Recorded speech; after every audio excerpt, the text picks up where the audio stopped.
You can say all the cruel things you want, but you will not hurt anyone in my family. Yes, I have heard your power of love speech, Vicky, and it's very impressive. Oh, the power of my family's love is impressive. Fortunately, so is the protection that we are receiving from trained professionals. Are you really going to keep me from reconnecting with our daughter? From getting to know my granddaughter, Bree? Yes, I am. You are not going anywhere near Bree. And I know that you tried to kidnap Stacy and take her baby. Oh, Stacy Marasco is delusional. Yes, I paid her a friendly visit, but because we all know what Stacy's is like, I brought along a nurse just to make sure that her unborn child gets the very best of care. Bull. I love all my children. I would never hurt any of them. Now, you two, as mothers, surely you understand that. And sadly, you don't know that joy. But Charlie had a son. That's right. I had a son, but now he's gone. No, Charlie, thanks to you. Don't let him spoil your life, please. But he already has. I know it feels that way, Charlie, but you have my mom, and you have us. Don't let him take away what you still have. Charlie, look at me. Gee, please, just look at me. Look at me. You've got to let him go. You've got to stop now.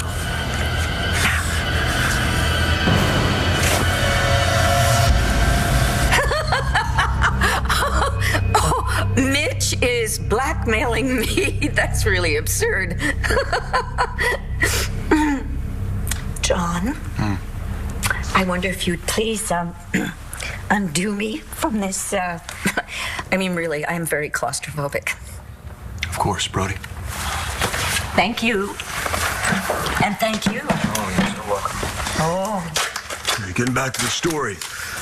Before you fired Bro, you met with Lawrence at the hospital. You had conversations with him on the phone, right? I was only trying to make sure that he was returning to jail. Prison. Yes, indeedy.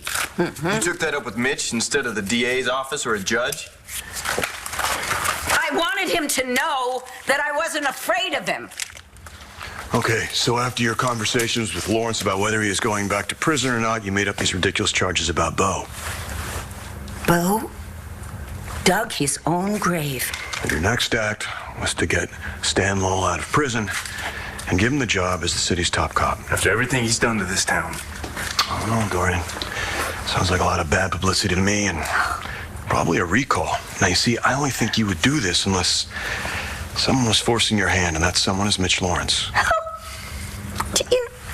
For various reasons, my life is an open book. Full disclosure, when I ran for office, there are no skeletons hiding in my closet. There is nothing that Mitch could possibly use against me. Except the one thing you care about, and that's the safety of your girls. Whoa, not so fast, fella. All right, I went to see the apartment down the hallway, but it was already taken. So I just came here to ask if Christian or Layla knew if anything else was available. Well, what was Ford doing here undressed? Will you stop obsessing with Ford and what he was wearing? This is his home. He just moved in here. I swear to you, I did not know. Okay, but here he was, and we got to talking, and he just had some great ideas about my musical. Oh, yeah, I just bet he had some ideas. Will you stop acting like that? Like what? Jealous and paranoid. Paranoid? He cast a girl on David's show who looks exactly like you and cast himself as the love interest. Seriously? Seriously. Well, still, that's no reason to be jealous. I mean, don't you trust me?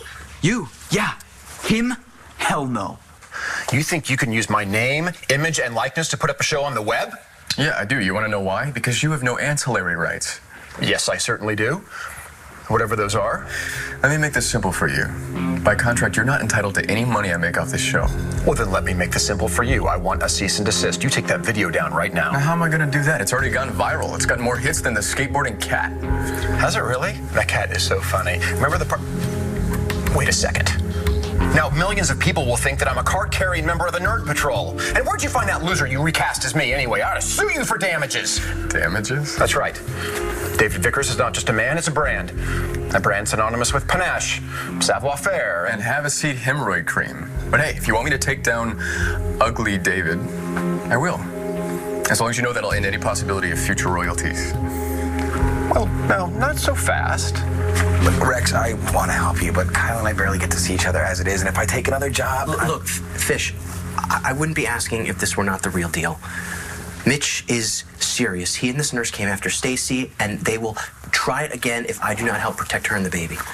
Okay, I'll ask around the station, and maybe one of the guys needs a gig who... I don't know the other guys, except for Brody, okay? And now this new commissioner is totally corrupt and in Mitch's pocket. I can't afford to trust any of them. Bo and John trust you, therefore I trust you. I would feel a lot better if it was you looking out after Stacy. Please, Fish, you would not hesitate if it were your baby in harm's way. My life is riding on this, and so is Sky's. You're still trying to do whatever you can to get Rex Balsam to pay attention to you, huh? Like, you don't know what that's like? Up in Fish's face every 2 seconds until he finally agreed to be your boyfriend? I'm actually in love. Yeah, and you're also about to be a mother. How much does it suck for that kid that you're carrying that you're already lying about its identity? And then that its father can't man up to his responsibility. Are you really getting on your moral high horse after everything you've done? You switched blood records. You blackmailed Natalie. I did that for you, Stacy. Okay, and I'm not happy with what I did. But I've moved on now, and that was then, and this is now. Okay, I got my life back on track, and I know what's important. So, Kyle, are you saying you're gonna tell Rex the truth?